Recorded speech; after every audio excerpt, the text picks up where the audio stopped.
Hey, oh, actually, no.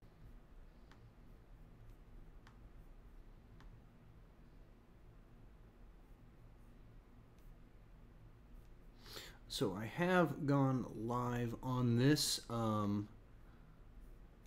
It's taking a little bit for it to post, so we might have some issues today with the internet. Guess we will find out. No, this is not. I don't know why it's not posting.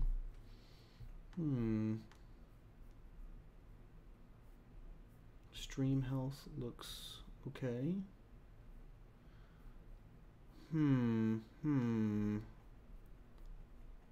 Alright, we should be up and running now. So hopefully some of you will start popping up in here very shortly.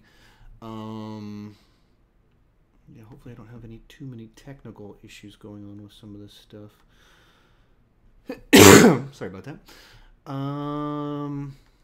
When you tune in, or if you're watching later, sorry about the delay on this one.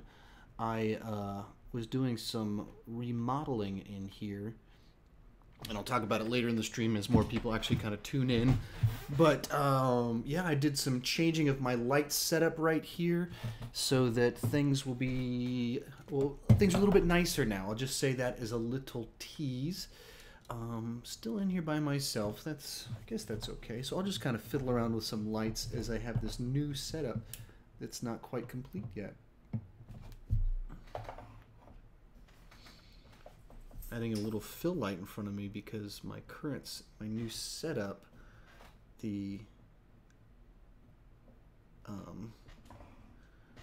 center light is now higher, and so then it might create shadows over my eyes. So I'm experimenting with how to do this right. I also got some trouble with why my lights aren't as high as I want them to be anymore.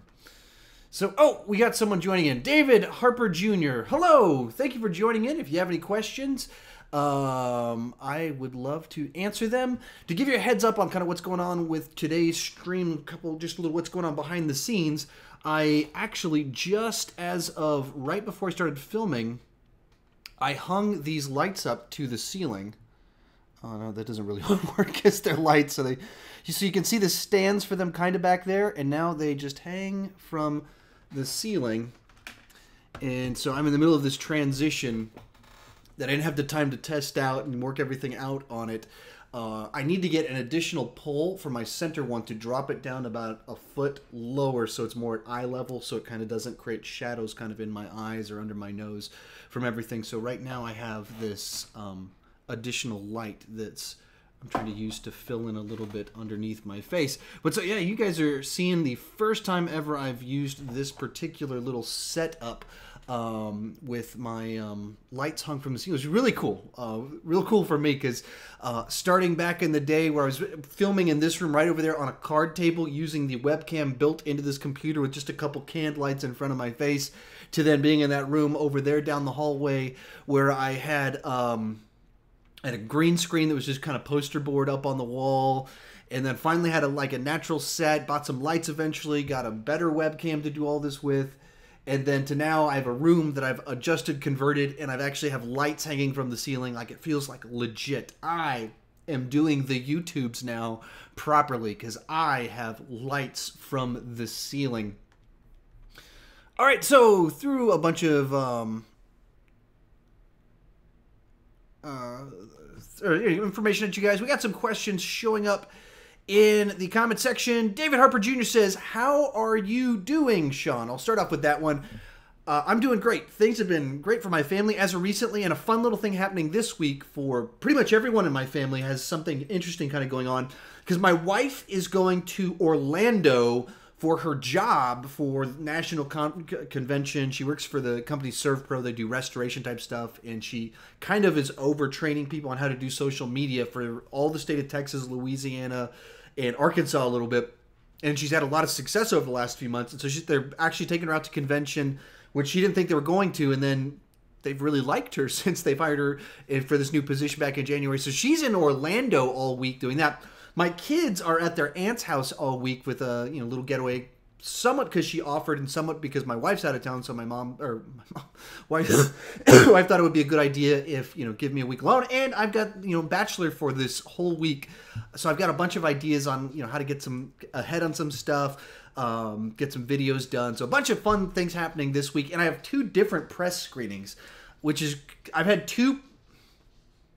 only had 1 press screening this year that I've been able to make it to that have been on the list for the last 5 months of the year. And then this week I have 2 different press screenings I'm going to where I'm on the list as press. So that's a ton of fun. One of my YouTube buddies, Tyler Tompkins, moved to Central Texas recently, and he's going to one of these with me. So just a fun little week for me. So I'm having a good time getting stuff done and pumped for all the things that can happen this week. All right, we got lots and lots of questions kind of coming in here. So let me see what I do. Our Rich Reviews says he got over 203 subscribers and over 17,000 total views. That's awesome, man. Those nice little milestones are always amazing when you just kind of hit them. And it never gets old. Like, it just still amazes me when I kind of hit some of these different milestones and see things like, wow, people are actually watching, and it's the same feeling as I had when I was starting out as it is kind of now. Just a lot of fun and just feeling successful. Rich Review says, how would you pitch an Unsolved Mysteries movie? I don't know that.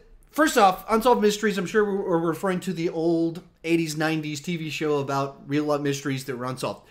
I don't know that you can make a movie out of it on the basic concept of the show for the simple fact of the matter of I guess you could make a full-blown documentary about one of the mysteries if that was amazing. That could be a little bit interesting, but there's already kind of documentaries like that, so I don't know if it works translating the TV show Unsolved Mysteries to the movies. With all that said, I don't remember if I've mentioned this on my channel before in one of my live streams. There's a segment on Unsolved Mysteries, the TV show, that's about a wing of my family. My mother's grandmother's mother. Her... trying to get this right. My mother's grandmother's mother disappeared.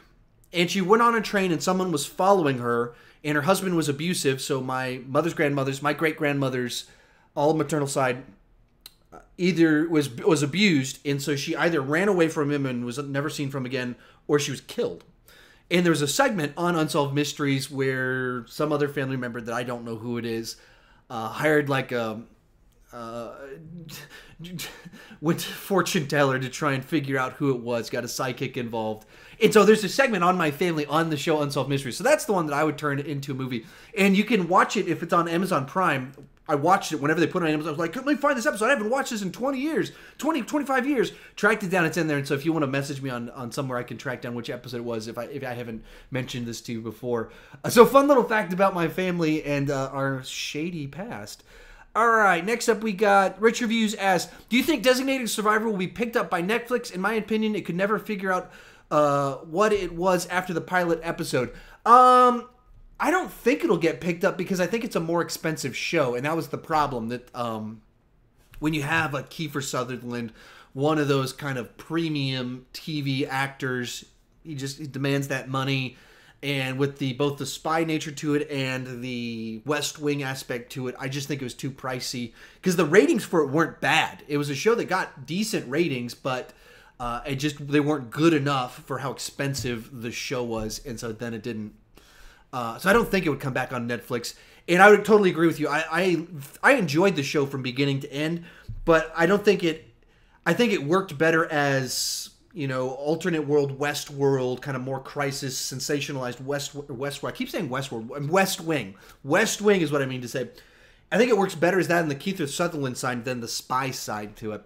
All right, BY says, Sean, for 50,000, you should do a face reveal. Hey, my face is revealed right now, so we don't need to do a face reveal for me. Everyone knows what I look like. No, I don't see my wife doing a face reveal, probably ever. Well, I mean, something. It's not like I'm not super secretive on the internet. And so I've got an Instagram account that I don't publish it really on my YouTube page, but it's not a secret either. And so you can pretty easily find me on Instagram, and there's pictures of my wife and my kids on there. When she does live streams, it's a picture of her face. It's just real small. It's a picture of me with her, so you can see it on there. If you go to my Facebook page, There's almost certainly pictures of her on there. So it's kind of funny that it's like this big secret. What does Sean's wife look like? We're both pretty prominent on social media. Like, her job is social media. She runs social media for a company that's national for the state of Texas, Louisiana, Arkansas. And so it's amusing to me that she likes to be behind the scenes and things like that. She doesn't want to have to put makeup on and, like, you know, worry about any of the comment sections are horrible. She just doesn't want it on the Facebook or YouTube side of things, where people are horrible on YouTube. Not you. You guys are amazing, but you guys have been in the comment sections. They're just horrible. And she doesn't want to jump into that at all. And if we did a live stream and we were filming and someone, you know, showing her face and they started just saying crap to her, I would become angry. She would become angry, and it just would be awkward. So it's one of those types of deals that doesn't seem like it's happening to him. There's a 0% chance that she's she'll do that for 50,000 subs. Richard Views, have you ever read the book Hillbilly LG? I have not, and I haven't heard of it, actually, so I'm not quite sure what we're referring to. David Harper Jr., what movies are you seeing this week for press screening? So on Tuesday, I'm going with my buddy Tyler Tompkins, who, as I mentioned earlier in this, he moved to Central Texas about 45 minutes, an hour away from me. We're going to go see Sicario 2. So I was almost certain he'd be excited to see that one. And so when I found out I could take someone with me and he was going to be moved back in town by that point in time, I messaged him, hey, want to go see Sicario 2? And so he was down for it. The second one, not as exciting. Seeing Uncle Drew, the old, taking basketball players in their 40s, putting makeup on them so they look like they're 70, 75 years old, plus Kareem Abdul-Jabbar, who's actually 70 years old. Seeing that one. And then I'm seeing a week or so after that, Hotel Transylvania, and I get to take all my kids with me and my wife with me. And then a week or so after that, I got going to Equalizer 2, which is pretty fun. Like I said, up to this point in time in the year, the only movie I've been to a press screening that I was on the list for was Hotel Artemis 2 weeks ago. I was on the list for The Commuter, but I had the flu when it came out, so I didn't get to go see it. One of my friends, the guy that I was going to go with as my guest, he went and just said he was Sean Chandler, so there was a secret Sean Chandler at The Commuter. But as of recently, some of the studios that actually like me have let me in, so I've gotten into get to see a few of them. All right, Cody Leach.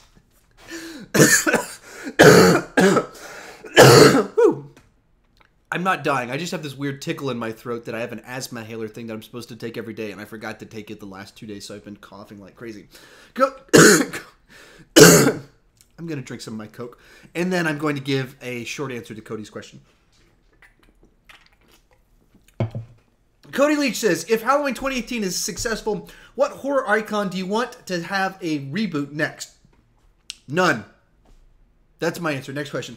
Be wise. Cody, thoughts on... that's a joke. An inside joke where we would be making fun of someone more successful than myself.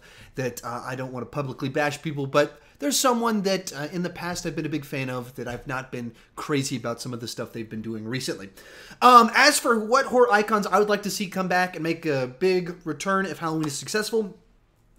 Friday the 13th is an easy and obvious one. It's weird that we haven't had anything since the 2009 film. That movie was pretty profitable because it was so cheap to make, and then it made decent money. And so it's weird that didn't get a sequel, and they've been talking about doing sequels and everything to it. So that's just weird that they haven't gotten us one already. And I think it's just game for one. I thought the 2009 one was one of the best of the franchise. It's not like a premium franchise to me at all. It's kind of a slasher franchise that has some solid slasher excitement to it. But, you know, you talk about Halloween, John Carpenter's a premium director in my mind. He's a guy that has a distinct flavor and made a mark on things. You talk about Wes Craven with Nightmare on Elm Street. That's a premium, like, this is a guy that's really good at doing things. Friday the 13th is one that doesn't quite have... It doesn't have one of these big names. It's just a pretty straightforward, classic slasher genre one with an iconic lead character in it. And so then there's a lot of fun to be had with the one. But that's where I think it's pretty easy to bring that one back and do something that satisfies people. Satisfies a lot of people, not everyone, because horror community is very passionate about their characters that they love. So there's some people who might be a little bit tricky to please everyone. But that's the obvious one that comes to mind. I think A Nightmare on Elm Street is... kind of due for a remake that's good, kind of due for a continuation of the franchise. I just think it's tough because Wes Craven and Robert Englund are so iconic, and it's one of those ones you just have to find the perfect person to bring it to the screen in a way that can do it justice. But the original one's over 30 years old. The reboot from 10 years ago, not well received for the most part, and so it just kind of was dead on arrival. So just speaking of the big ones, those ones that kind of come to mind, and I think there's something to be said for a hard reboot of Scream that takes the meta commentary of Scream from the 90s that was commenting on slasher movies from the early 90s, 80s, late 70s, and then you find a way to do Scream that's commenting on horror of the 21st century. I think there's something interesting to be said in that. All right, I'm taking too long on some of these questions. Oh man, I'm way far behind. Be Wise, Cody, thoughts on Tom Holland revealing Spider-Man Homecoming 2 title? That's for Cody, but I'll answer my thoughts on it. I don't think this is, at a certain point in time, this stops being an accident, and these are just fun ways for them to reveal things. What I'm confused about is that I thought we saw him die at the end of Infinity War, so why would Tom Holland be the one to reveal this if he's not going to be in Spider-Man 2? I think this is all intentional. It's all part of the fun and the charm of when you get a Tom Holland and he's a young kid using social media. Whoops, I revealed the title. That's fun. It's a lot more fun than having a press conference where someone walks out and stands behind a podium and goes, and the title is Spider-Man Far From Home, or I think it's something like that. So it sounds like a fun title to me.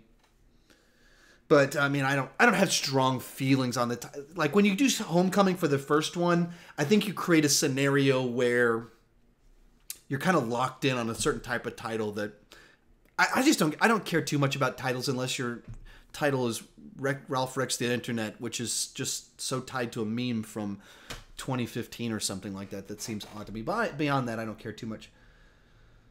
Be Wise, true. I think it's a reference to something that will happen with Mephisto. I'm sure it'll tie in as the first one tied in the plot. How exactly? Not really sure.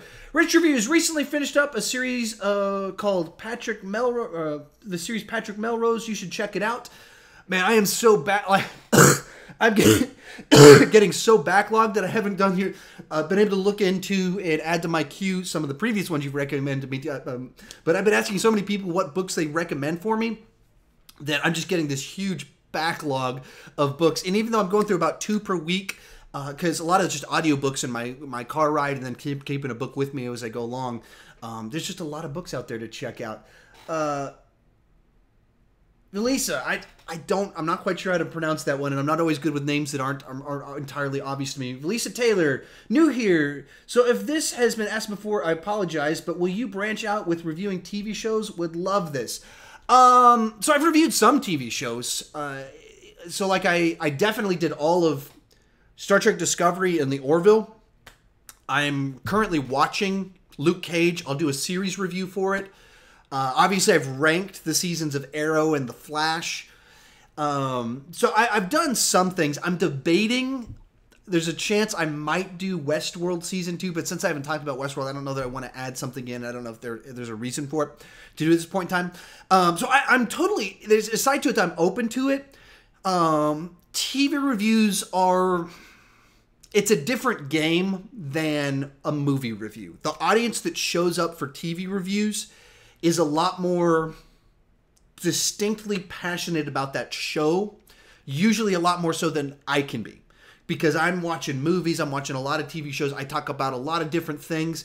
And so the person that sits down to watch a 20-minute breakdown, a 30-minute breakdown of that episode of a TV show they just watched, that's their show, that's their thing.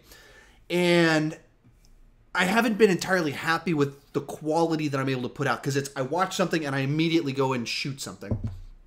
And I don't feel like I can produce at that level to the passions of the audience that's doing that. The other problem is having 2 kids. Watching it as things debut, it gets tricky. Because right 7 o'clock, 8 o'clock, that's when a lot of shows air. That's when they're going to bed. That's bedtime for them. So that's tricky. So I've done some. I'm open to doing more. If I'm able to go full-time in the fall, or going into 2019, that frees up a lot more ability for me to be able to do things like that. As of right now, it's just, especially week to week, very difficult to do. Seasons, I think I can do more seasons of things as I can, binge watch them as they come out that first weekend and things like that. So that's where kind of my thoughts on TV reviews. They're more difficult to do, technically speaking. The audience is more particular. They nitpick things. Like, I don't have any intention of... I did the Orville almost every episode last season. I don't think I'm going to do Orville ever again. I don't think I'll make any more Orville episodes because the audience of the show, it wasn't something I was interested in doing. I do this because I want to talk with you and have conversations in the comment section, and the Orville was just toxic. I didn't... Sorry. If I don't want to be in my own comment section, then I don't want to create the videos. If I can't put my ideas out there and have a good conversation with you, I'm not sure why I'm doing it at a certain point in time that there's that level of toxicity. And so that's anyway. There's some little different thoughts. TV shows. Rich reviews. Thoughts on TMNT, Teenage Mutant Ninja Turtles reboot with Michael Bay still producing. If it's a second reboot with Michael Bay still producing, it just gets weird. Like, why is Michael Bay rebooting it? If he's not the guy that was able to get the team together, because that's what a producer does. They are, if they're an active producer, they are the ones that, like, we want to do this. Let's talk to directors. You've got a good vision. I'm going to hire you. This writer's got a good vision. Let's team you two guys up. They're the ones pulling the team together. And the stuff that he was pulling together on the first two just didn't work. There's things that worked, but a lot of things didn't work. I'm all for another Teenage Mutant Ninja Turtles movie because it shouldn't be too difficult to pull off. It's pretty easy entertainment. Surfer dude, turtles doing martial arts with 21st century technology, eating pizza. Like, there's a lot of ways to do this that is easy to appeal to a lot of people. The nostalgic crowd, the current young kids. You just can't make ridiculous choices like make the turtles 8 feet tall so the soldiers make the Foot Clan. Sorry, I might have to shut down early if my throat doesn't start working. With foot soldiers that have machine guns. You're just moving so far away from the original concept when they're that big and that muscular, and then Shredder has to be a big mech suit guy. That's weird. Casey Jones doesn't have his mask on. He's not grumpy. He's a wannabe cop. What? Weird. So I'm all for it. I don't know that Michael Bay's the right guy to pull this, pull it together. Valisa, if I'm pronouncing that right, thank you for putting this on at a time I can watch here in the UK. No problem. Yeah, this is my regular time for these. Is 3 my time. Every Sunday is when I aim to do these. I try and tell you guys in advance if I'm not going to be able to do it, but that's my default. Every Sunday, this time seems to work the best for the most people, and it started to work for me again. It didn't work for me for a little while, but it seemed to be coming back. David Harper Jr., how much of Luke Cage Season 2 have you watched? Would you give it a thumbs up or thumbs down so far? I just about finished episode 4 before I came upstairs to start filming all this. Thus far,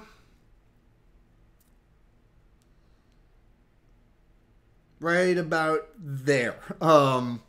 It's not awful, but it's dull. It's pretty dull. And there's some good action in it, but the plot line is not pulling me in. There's 4 episodes in, and it feels like we're just now starting to figure out where the plot's going. It's just kind of like meandering. Luke Cage fighting crime, criminals doing criminal things, introducing characters.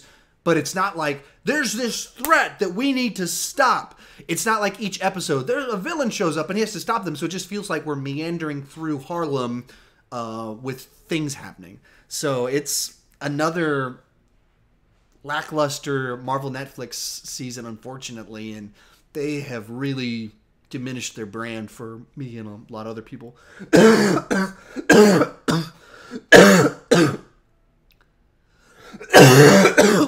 Oh, goodness. It hasn't been this bad in a while. So, if you guys are just tuning in, I mentioned this at the beginning, but right before I started filming, I actually just finished hanging my lights from the ceiling.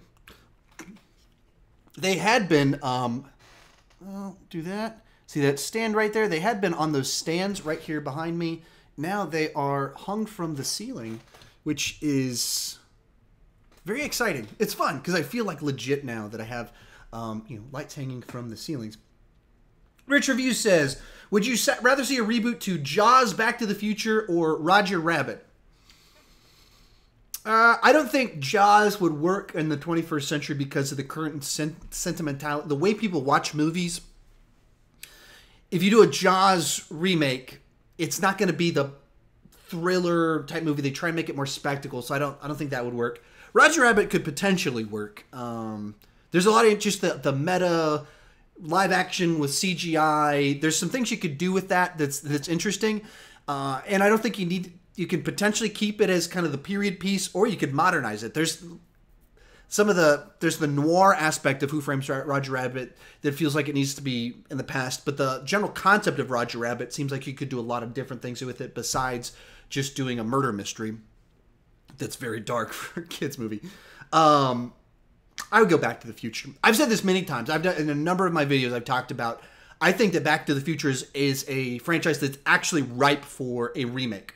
It's the proper type of thing that you can do a remake for because the central concept to it, which is a modern day high schooler goes back in time 30 years and meets their parents in high school. When the original came out, it was the 1980s. So an 80s teenager goes back to hang out with their parents as 50s high schoolers. That's interesting. And in and of itself, both the broad concept and 80s teenager goes back to 50s, that's interesting. But it's also interesting that modern day 2018 high schooler, born and raised in the 21st century with smartphones and the internet access to everything, goes back in time to 1988. That's interesting. That's a transferable concept. It's not that you're taking the script of the original one and just doing a scene like, no. You're taking a concept that's time-based, and Back to the Future is so 80s, and make it so 2020, and have it come out in 2020, 2021, and then we're looking at a 1990s, they go back in time to their parents in high school in 1990 or something like that. That's really interesting to me. And you get Lord and Miller, some like energetic, high energy, different people that bring a different energy to it. You probably have Marty and Doc, but they're not trying to be Michael J. Fox. They're not trying to be Christopher Lloyd. So I'd be all for a Back to the Future remake if they get a passionate, artistic director, like auteur, like a director that has a flavor. Phil and Lord and Miller have a flavor that they put on things. And they've done some great stuff. And so that's just a random example. But there's other people that could be the ones that take it and really bring a passion to it. That's what I'd be interested in.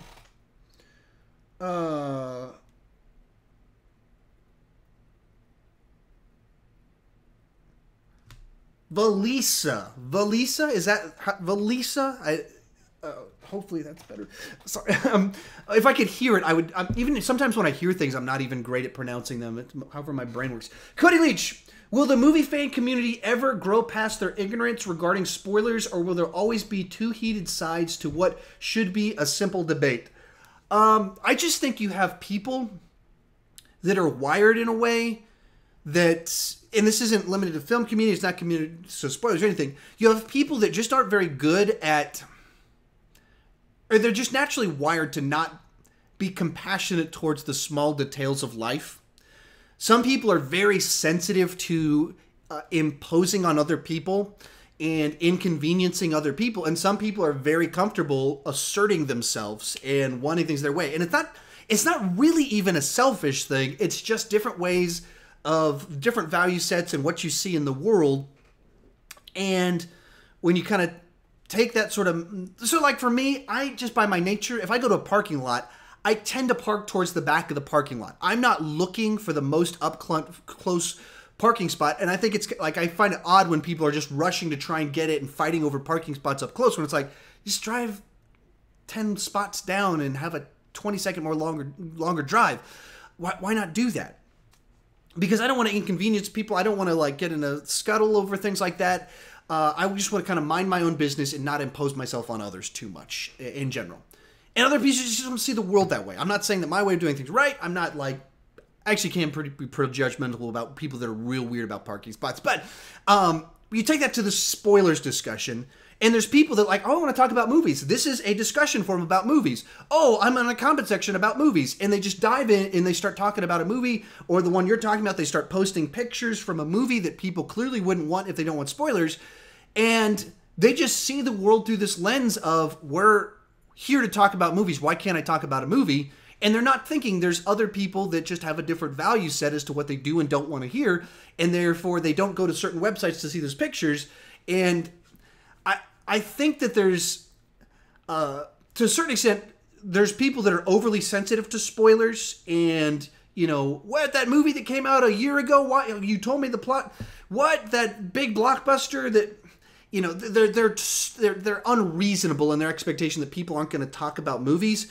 And then you have people that just don't care about other people's feelings. I mean, obviously you have the trolls that are trying to spoil it for people, but then there's people that just can't even fathom the fact that people care about spoilers. And my mindset is, any given movie, there's two viewing experiences. There's your first time watching it, where the plot reveals are a surprise. Part of the experience is, I don't know what's happening. And you only really get this once, unless you have a bad memory, like my mom has a bad memory, so she can rewatch movies multiple times. I'm like, wow, that was the killer. But most of us, like me, I get to watch a movie one time and have that experience of like, oh, wow, fill in the blank happens. And then the second experience is every other time you watch it after that, which you know what's going to happen, but maybe you still love the movie. So, you know, there's movies that we all watch multiple times, not for the surprise of what's going to happen.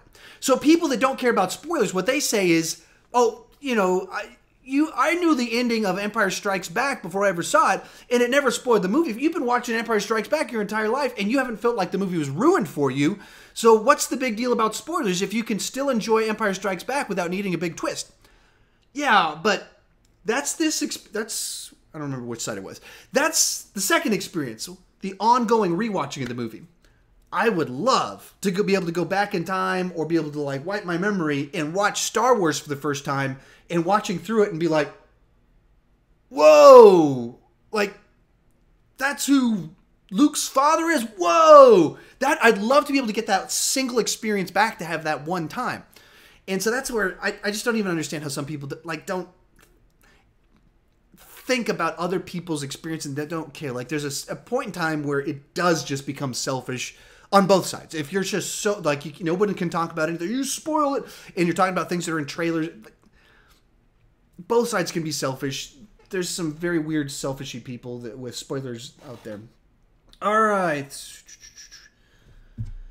Richard View says, thoughts on the new Nathan Fillion show, The Rookie? I don't know anything about it. I have not seen a trailer or anything like that. I think I saw a banner for it that I saw with my wife was around, and she's like, oh, we need to check that out. And then I haven't thought anything about it or anything like that. It's just a thing that kind of was out there, heard about. To Richard View says, to me, fandom relationship shippers to me have become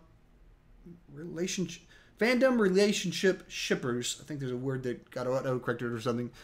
To have become toxic. Yeah. Right now, it feels like internet fandom is in a very weird negative space.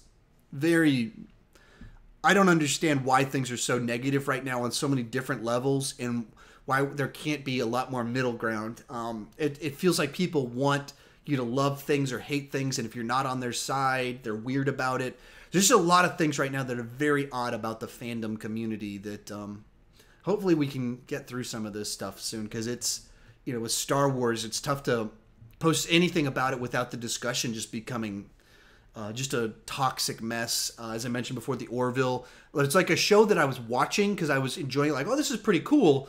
And the fans of the show made me go, I don't think I want to watch this anymore. Like, I was enjoying the show. I was getting my sister, who would never watch a Seth MacFarlane show in a million years, and I convinced her to watch a Seth MacFarlane show. And afterwards, I'm like, I don't know if I'm going to keep watching this. The fans are burning me on that. Like, this is not fun. Valisa says, how about a Flash Gordon reboot or something else really cheesy but entertaining? Funny you should mention that. So a week ago, I went to Greater Austin Comic Con, and Sam Jones, and I don't remember the name of the lead girl in it, but Sam Jones, Flash Gordon, and the girl were there, and they had a panel. And so I was there for the panel. And so I have a little bit of Flash Gordon on the mind. And they talked about it. And their take, what they said was that Matthew Vaughn had acquired the rights over the last few years to do another Flash Gordon movie, which 35 years have passed. Matthew Vaughn, that sounds like a great fit to me. Matthew Vaughn to do one. And what they said happened was he was prepping it, starting to put things together on it. Then he saw Guardians of the Galaxy, and he just went, I can't do the movie I was going to do because they already did it. Like, we've already got like this space opera adventure. There's a bit of a humor, campy side to it. They did the movie I was going to do, and they did a great job at it. So we need to rethink this. I don't know what we would do. And I would double down, that's what Matthew Vaughn, according to Sam Jones, what Matthew Vaughn said about doing another one. And then I double down on that. Thor Ragnarok is even more so.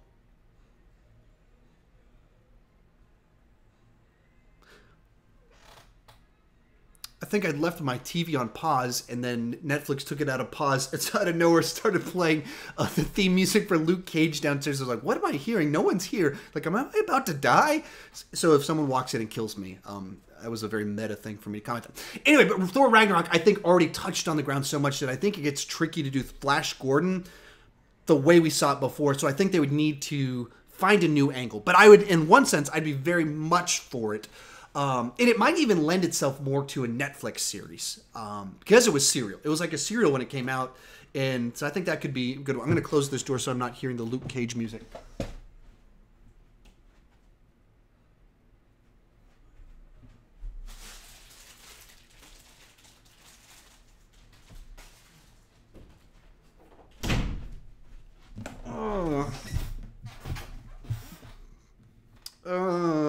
Where are we at? Okay, I got to fly through some of these questions. Falling behind on some things. And my throat's been doing a little bit better than it was before, but I think my dogs are going crazy. David Harper, any thoughts on the current state of Star Wars fan base? I'm a little disappointed in the way some of the fellow fans are behaving. I think it's what I was just talking about. It's just so toxic, and I don't fully get it. I think Star Wars has always been pretty bad to Lucasfilm. Like, I wasn't there for when Return of the Jedi came out. I was 2 or whatever. But they had a big, gigantic, large group of people. Return of the Jedi sucks. Ewoks ruined everything. A second Death Star. This is a mess. How dare you do this?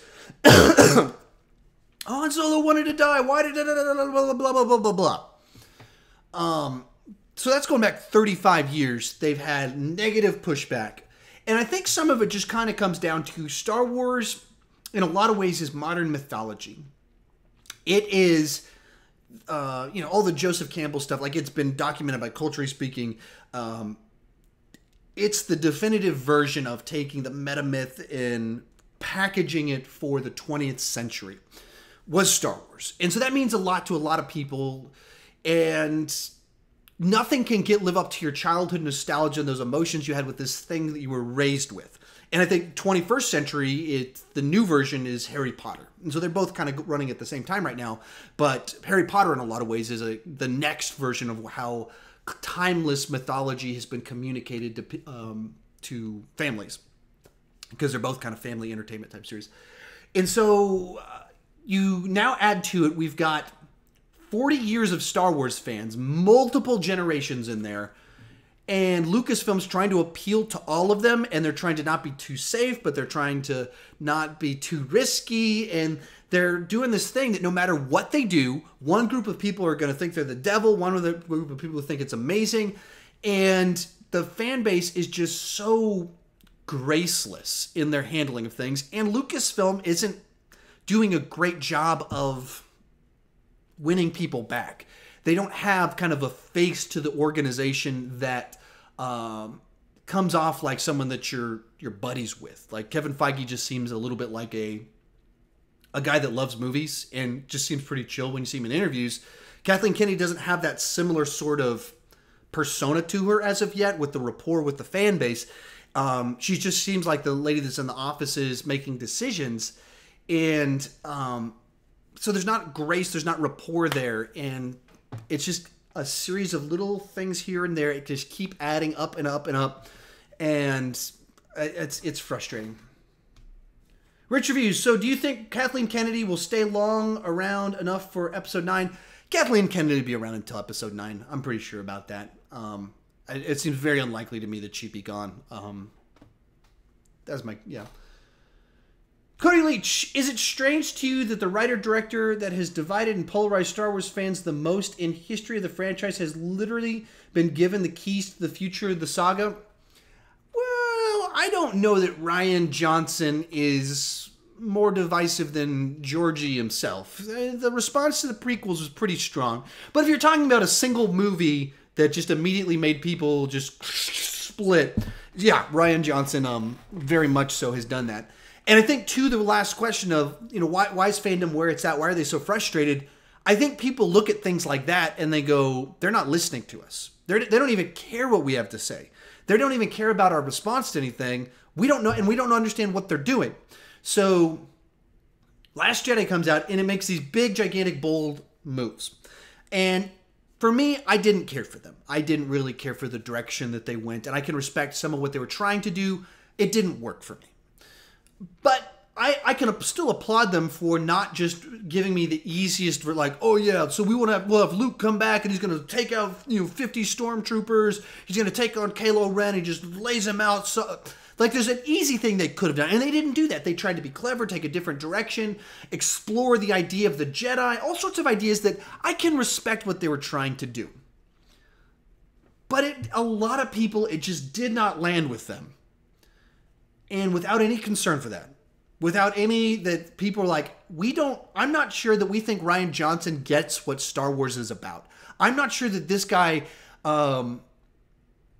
has the same vision for Star Wars, which is Luke Skywalker's this symbol of hope, the ultimate hero in the Star Wars universe, and then they make him a cynical, grumpy old man that tried to kill one of his students. I don't know that I want that guy to be the future of the Star Wars. And it doesn't seem like they care. And when you feel like they don't care and they're not listening, that's when people stop having grace. They stop forgiving mistakes that are happening, and they start assuming the worst of you because you're not listening. As soon as you give, like people feel like you're listening to them, they suddenly are very forgiving of a lot of things. When they feel like you're not listening, they're not. And that's what you see with Star Wars. All right, I'm going to close out with the questions that we have in here because we're at almost an hour, and I'm definitely hearing weird stuff with my dogs going on behind the scenes. Rich Reviews. For me, the question raised at the end of Jurassic World Fallen Kingdom are such I don't want the answers to. So I guess you're saying you didn't like the end of Jurassic World, and it raises questions that you don't want answers to. I don't want to dive into any sort of spoilers in here, so I can't say too much on that. And I already talked about it on my spoiler review one. It seems like they left themselves...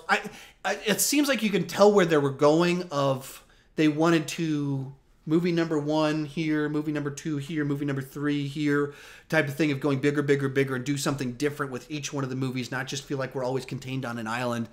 And so I can appreciate what they're doing. I just don't know what this movie's going to be. And it feels like you're stretching a little bit at a certain point in time. And that ending raised a lot of big questions about a lot of different things, about characters' motivations and all kinds of things. Rich Reviews. I know this will be difficult to talk spoiler-free, but do you feel the direction they are taking with Jurassic World for the next movie is more ballsy or more nonsensical? I think more because of the execution, nonsensical. Because I think series you can contrast perhaps this with would be Planet of the Apes, the recent trilogy. There could be some points of reference back and forth between the two of them in certain ways about animals being on the loose and killing people. So there's a way to do it that's ballsy, brave, and takes things, wow, that was so bold what you just did. And then there's doing it in a way that just feels forcing it. Like they're trying to be ballsy, but really they're, what? what? That's what you just did? And I didn't like the corner that I felt like they were pushing me into with the movie of what I was supposed to feel on things. I didn't like where I was placed by them. So I can't say too many things, but generally speaking, I think nonsense is a little bit more what I was feeling. Rich Reviews, thoughts on possibly having a total of 5 different Star Trek series. First off, it's not going to happen. We're not going to have 5 different Star Trek series. If they were to have 5 Star Trek series, they would be bad. We already saw that in the 90s when they were at like the peak quality of peak Star Trek popularity. And they're like, all right, let's put out 3 new series. Just keep throwing things out. And it wasn't for the best. You never had this, what you had with Star Trek The Next Generation. You never had what you had with the original Star Trek. It was like, yeah, we got some more Star Trek series going on out there. And they're the ones that are, when you start getting into like Deep Space Nine, it's one of the more, or not Deep Space Nine, Voyager, the one that was like right after Deep Space Nine, seems very much like the forgotten series, where at least Enterprise had something distinct about it, but I don't think it's going to happen.